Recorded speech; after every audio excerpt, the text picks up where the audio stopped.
Hello everyone, welcome to my YouTube channel study with Sujita. तो अभी हम कॉलेज से हॉस्टल जा रहे हैं, गर्ल्स हॉस्टल तक हम जाएंगे आज आपको। और ये मेरी दोस्त विधात्री है और साथ में मैं हूँ और मेरी एक और दोस्त है उमंग, जो पीछे रह जाती है, हमेशा धीरे धीरे चलती है, फ़ोन चलाती रहती है और हम आगे आगे जल्दी जल्दी चले जाते हैं। ठीक है, तो ये तो बात हो गई। उसके बाद है ये है गोल चक्कर। मैं आपको रास्ता बता दूं, और साइड में एक अंकल बैठते हैं, गार्ड अंकल, सिक्योरिटी के लिए। और लेफ़्ट साइड जैसे ही आप मुड़ोगे गोल चक्कर के तो आपको दिखेगा बॉयज़ हॉस्टल, सबसे पहले दिखेगा। तो मैं मैक्सिमम बच्चों का यही क्वेश्चन रहता है, मैम बॉयज़ के लिए भी हॉस्टल है कि नहीं है, केवल गर्ल्स के लिए, क्योंकि गर्ल्स को प्रायोरिटी ज़्यादा दी जाती है इन सब चीज़ों में। तो मैं आपको बता दूं कि एमएलबी पैरामेडिकल ट्रेनिंग कॉलेज में आपको बॉयज़ गर्ल्स दोनों के लिए ही हॉस्टल अवेलेबल है। और ये जो सामने आप हॉस्टल देख रहे हैं, ये एमबीबीएस का हॉस्टल है। ठीक है, तो दोनों के लिए ही हॉस्टल अवेलेबल है। मैक्सिमम बच्चों को बताने के बाद भी उनका मतलब नए नए बच्चे आते रहते हैं 12th पास करके, तो उनका क्वेश्चन यही रहता है कि मैम बॉयज़ के लिए है कि नहीं है, कि नहीं है। ये यहाँ पे एक मंदिर है, यहाँ पे जब महाशिवरात्रि आती है तो वहाँ पे प्रॉपर बिठा के भंडारा वगैरह किया जाता है, खिलाया जाता है। ये है हमारा पैरामेडिकल हॉस्टल। पैरामेडिकल में भी बहुत सारे कोर्सेज़ होते हैं, अगर आप आना चाहते हैं, पीपीटी, बीएमएलएस और डायलिसिस और भी कई सारे होते हैं इसमें, बीएमआरआईटी।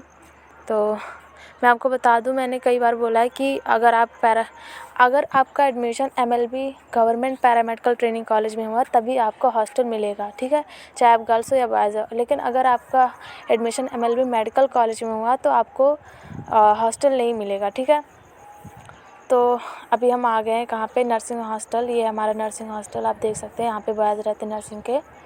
क्योंकि ऐसा केस हो चुका है कि कुछ बच्चे थे, एक बच्ची थी, मतलब उसका एडमिशन हुआ था एमएलबी मेडिकल कॉलेज में। ठीक है, लेकिन उसको क्या लगा कि उसका admission MLB paramedical training college में हुआ है, जो कि मतलब शायद एक्सरे टेक्नीशियन वगैरह की थी। तो मैंने यहाँ पे, मुझे लगा कि मतलब उसका एडमिशन वहाँ पे हुआ है इसलिए यहाँ पे उसको हॉस्टल मिल जाएगा, बट ऐसा कुछ नहीं हुआ था। उसका एडमिशन एमएलबी मेडिकल कॉलेज में हुआ था, तो इसलिए उसका एडमिशन यहाँ पे मतलब उसको हॉस्टल यहाँ पे नहीं मिला एडमिशन, क्योंकि उसका वहाँ पे हुआ था। तो आप ध्यान रखना कि आपका एडमिशन कहाँ हुआ है। अगर एमएलबी पैरामेडिकल में हुआ है तो आपको हॉस्टल ज़रूर मिलेगा, आप चाहे जिस कोर्स के होंगे। तो ये हमारा लास्ट हॉस्टल है, मैं आपको बता रही थी, लास्ट वाला फिर से एमबीबीएस है। यानी फर्स्ट जो हॉस्टल था वो एमबीबीएस का था, जो सेकंड था वो पैरामेडिकल का बॉयज़ का था, और थर्ड वाला नर्सिंग का था, और फोर्थ फिर से एमबीबीएस का था। ठीक है, तो आगे से आप ध्यान रखना कि आपका एडमिशन कहाँ पे हुआ है। हालांकि सारे बच्चों को यहाँ पे मिल जाता है, अगर पैरामेडिकल के सारे बच्चों को हॉस्टल मिलता है, गर्ल्स बॉयज़ जो भी हैं। अगर आप बाहर भी कहीं रहना चाह रहे हो, आप हॉस्टल नहीं रहना चाह रहे हो हॉस्टल में, तो आप रह सकते हैं। ठीक है, तो हम आगे चलते हुए देखेंगे अभी जिम्नेजियम, जहाँ पे बच्चे खेलते हैं अक्सर। जिम्नेजियम में आपको कई सारी चीज़ें मिलेंगी, जैसे आप कैरम बोर्ड वगैरह खेल सकते हैं, कैरम खेल सकते हैं, चेस, अगर आप चेयर वगैरह लेकर बैठ सकते हैं, चेस खेल सकते हैं, और बैडमिंटन तो खेल ही सकते हैं। आप देख सकते हैं साइड का भी ऐसा कुछ दिखता है, एमबीबीएस हॉस्टल का है ये। मतलब सारे हॉस्टल सेम है, चाहे आप गर्ल्स हॉस्टल हो, बॉयज़ हॉस्टल हो, चाहे जो। ये छोटा सा गार्डन है किसके, जिम्नेजियम हॉल के आगे, और ये हमारा जिम्नेजियम हॉल। फ़िलहाल यहाँ पे ठंडी गर्मी चाहे जो आप खेल सकते हो। और ये मेरी दोस्त आ गई फाइनली, उसने कवर कर लिया हमें, क्योंकि हम जिम्नेजियम हॉल के अंदर चले गए थे। तो कोई नहीं, अब मिल ही गए। तो ये मेरी दोस्त है दूसरी, जो मेरे साथ साथ चल रही थी। अभी हम आगे चल रहे हैं। इसके बाद कर लेते हैं फ़ीस की, क्योंकि मैक्सिमम बच्चों का ये भी क्वेश्चन रहता है कि फ़ीस कितनी लगती है। तो मैं आपको बता दूं कि अगर आपका एडमिशन बीएससी नर्सिंग में हो रहा है तो आपको जो स्टार्टिंग में फ़ीस लगती है वो 40,000 लगती है। लेकिन 40,000 जो जमा करते हैं, ऐसा नहीं है कि पर मंथ आपको 40,000 अपने पास से देना पड़ता है। जो फ़ीस आप 40,000 जमा करते हो वो स्कॉलरशिप के रूप में आपके पास वापस आ जाती है। फिर सेकेंड ईयर में आपको देना होता है, फिर स्कॉलरशिप आती है। मतलब ये कंटिन्यू प्रोसेस चलता रहता है 4 साल तक, जब तक आप यहाँ से निकल नहीं जाते हो। ठीक है, और जो हमारे यहाँ पे इंटरनल और एक्सटर्नल 2 एग्ज़ाम होते हैं।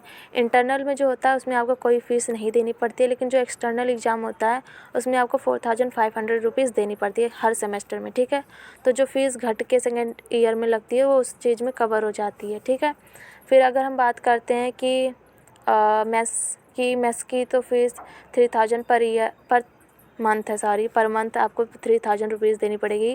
किसी भी MBBS हॉस्टल से या पैरामेडिकल हॉस्टल से आप खाते हो तो आपको देनी पड़ेगी। लेकिन आप मेस से अगर नहीं खाना चाहते हो तो यहाँ पे बहुत सारी टिफ़िन की सुविधा भी है, आप टिफ़िन लगवा सकते हो और वहाँ पे खा सकते हैं और उसके भी पैसे देने पड़ेंगे आपको। और रही बात हॉस्टल की, तो हॉस्टल की कोई फ़ीस नहीं लगती है।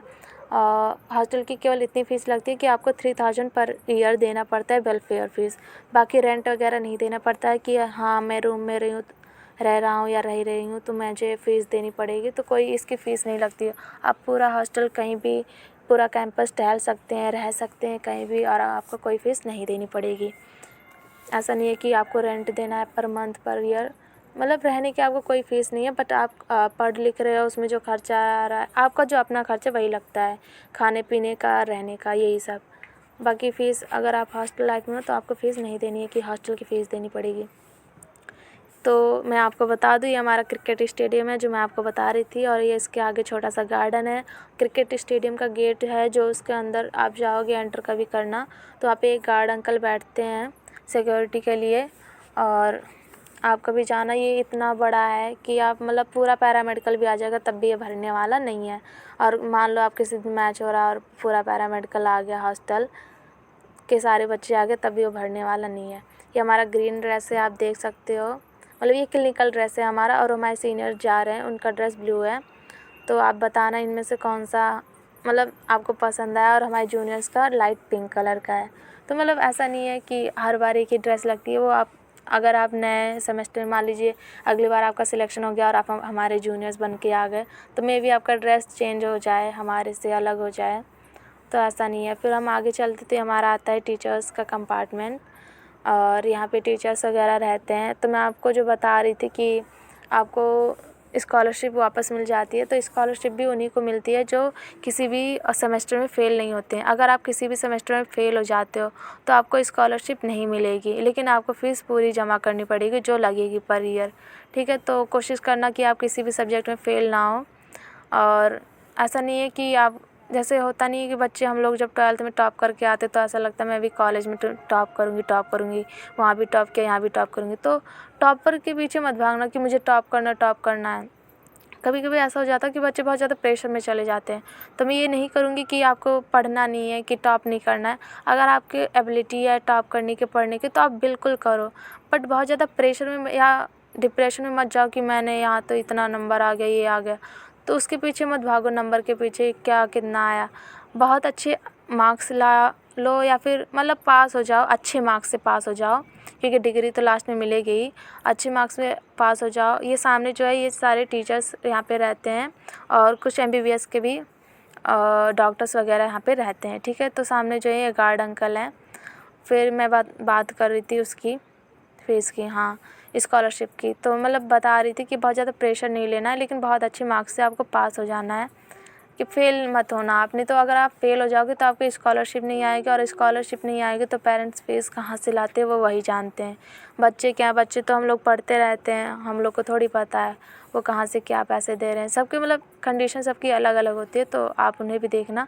इतना पढ़ना कि आप कॉलेज लाइफ भी एंजॉय कर लो और आपके बहुत अच्छे मार्क्स भी आ जाएँ, आप फ़ेल ना हो, मतलब पास हो जाओ आप। ठीक है, तो अब हम आ गए हैं गर्ल्स हॉस्टल। थोड़ा बाहर से थोड़ा ब्लैक हो गया, लेकिन ये भूतिया बिल्कुल नहीं है। मैं आपको बता दूँ, यहाँ पे बहुत अच्छा है, अंदर से बहुत अच्छा है। जो मैंने पिछली वीडियो बनाई थी वहाँ पे भी आपने देखा होगा कि अंदर से तो काफ़ी अच्छा है। और ऐसा नहीं है कि यहाँ पे रैगिंग वगैरह होती है। मैं आपको बता दूँ, नर्सिंग में तो बिल्कुल रैगिंग नहीं होती, क्योंकि मैं आपको कभी कॉलेज टूर कराऊंगी, मतलब कॉलेज भी दिखाऊंगी, तो वहाँ पे एंटी रैगिंग का पोस्टर भी लगा है।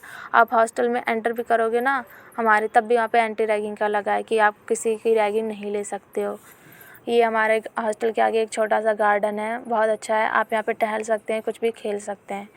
तो अब हम आ गए हैं हॉस्टल के अंदर के सीन तो सारे आपने देखे होंगे, मैंने हॉस्टल का टूर कराया था।